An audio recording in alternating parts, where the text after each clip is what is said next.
Shalom dan selamat malam saudara-saudari kekasih sahabat Rema. Puji syukur kita naikkan kepada Allah.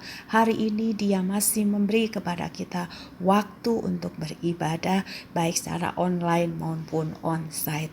Hari ini kita sudah didorong, diberi semangat, dimotivasi untuk bersama-sama bersinergi sebagai tubuh Kristus yang sudah menerima karunia-karunia daripada Bapa untuk membangun gerejanya di mana Kristus menjadi sang kepala di sana. Saudara-saudari kekasih, di dalam rangka kita bersinergi, maka ada hal yang juga bisa terjadi, yakni perselisihan di antara kita yang sedang bersinergi itu.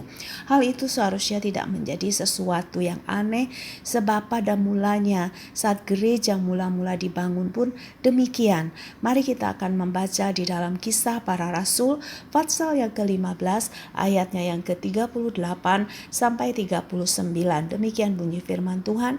Tetapi Paulus dengan tegas berkata bahwa tidak baik membawa serta orang yang telah meninggalkan mereka di Pamfilia dan tidak mau turut bekerja bersama-sama dengan mereka.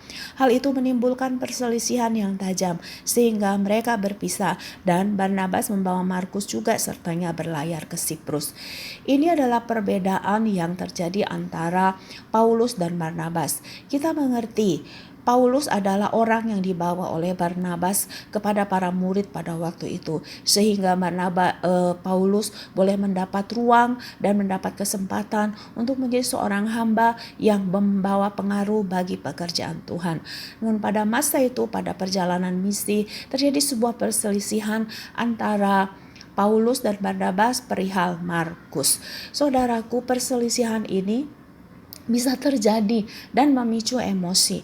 Namun apapun alasannya, semua ini tidak boleh dipertahankan berlama-lama. Harus ada satu titik di mana diadakan penyelesaian sehingga tidak menimbulkan kebencian yang berlarut-larut atau bahkan perpecahan.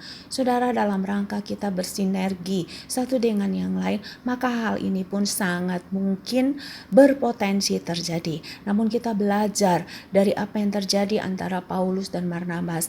Paulus tidak mempertahankan apa yang terus membuat dia marah, apa yang terus membuat dia berselisih dengan Barnabas. Sebab Paulus pada akhirnya bisa menerima kembali Yohanes Markus yang sudah menjadi penyebab perselisihan itu.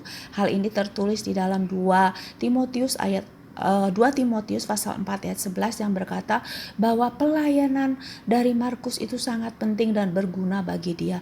Bahkan di dalam Kolose pasal yang keempat ayat yang ke-10 juga dikatakan orang-orang harus bisa menerima Markus seperti dia sudah menerima Markus. Saudara, apabila ada perselisihan di antara kita dalam rangka kita bersinergi, marilah kita bersegera menyelesaikannya. Memang dalam menyelesaikan segala sesuatu tidak selalu bisa cepat, bisa saja memerlukan waktu. Apapun itu, kita harus segera mengakhirinya. Biarlah kiranya apa yang terjadi antara Paulus dan juga Barnabas mengenai Yohanes Markus yang mungkin juga terjadi di antara kita dalam bentuk lain, itu tidak membuat kita menjadi terpisah satu dengan yang lain, tetapi perselisihan itu membuat kita segera sadar bahwa kita adalah manusia yang lemah. Kita perlu menyelesaikannya dengan segera supaya pekerjaan Tuhan tetap bisa dikerjakan dan nama Tuhan dipermuliakan. Mari kita berdoa. Bapa di dalam sorga, terima kasih Tuhan karena Engkau menghendaki kami bersinergi satu dengan yang lain. Dan sebagai manusia yang masih hidup di dalam daging, maka potensi untuk kami berselisih itu juga sangat besar.